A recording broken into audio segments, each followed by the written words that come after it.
હવે આગળ વાત કરીએ તો આમોદ જનતા ચોક રણછોડરાય મંદિરે મટકી ફોડ કાર્યક્રમ યોજાયો। ડીજેના તાલે મટકી ફોડ ઉત્સવ ઉજવણી કરાઈ। આમોદ નગરના અનેક વિસ્તારોમાં ભારે આતિશબાજી અને ડીજેના તાલ સાથે મટકી ફોડનો શુભારંભ કરવામાં આવ્યો હતો।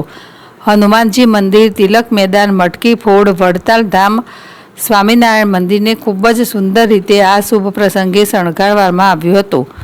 મટકી ફોડ કાર્યક્રમમાં ઠેર ઠેર નાના બાળકોને રમત રમાડી ઉત્સવ ઉજવવામાં આવી રહ્યો હતો। નગરજનો, મહિલાઓ, બાળકો સહિત વૃદ્ધ પણ ડીજેના તાલ સાથે જય કનૈયા લાલકીના તાલ સાથે ઝૂમી ઉઠ્યા હતા। મોડી રાત્રે રણછોડજી મંદિરે ભક્તોની ભારે ભીડ જોવા મળી રહી હતી। સાથે સાથે પ્રસાદ લેવા માટે પણ રણછોડજી મંદિરે માનવ મહેરામણ ઉમટી પડ્યું હતું।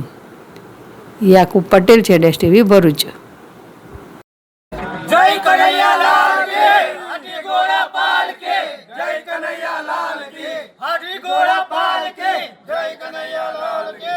आमोदમાં છેલ્લા 25 વર્ષથી રણછોડરાય મંદિર ખાતે મટકી ફોડનું આયોજન થાય છે। તેમાં આમોદ ગામની તમામ ભવ્ય પબ્લિક એમાં જોડાઈ ખૂબ ઉત્સવભેર મટકી ફોડના કાર્યક્રમમાં ભાગ ભજવે છે અને પ્રિય રણછોડરાયના એવા ડાકોરના ગોટાનો પ્રસાદ આમોદ ગામના તમામ ગ્રામજનો પ્રસાદનો આહાર લઈ આનંદ માણે છે અને જય કનૈયા લાલકીનો આનંદ નાદ સાથે આમોદ ગામમાં ભવ્ય ઉજવાય છે। જય રણછોડ।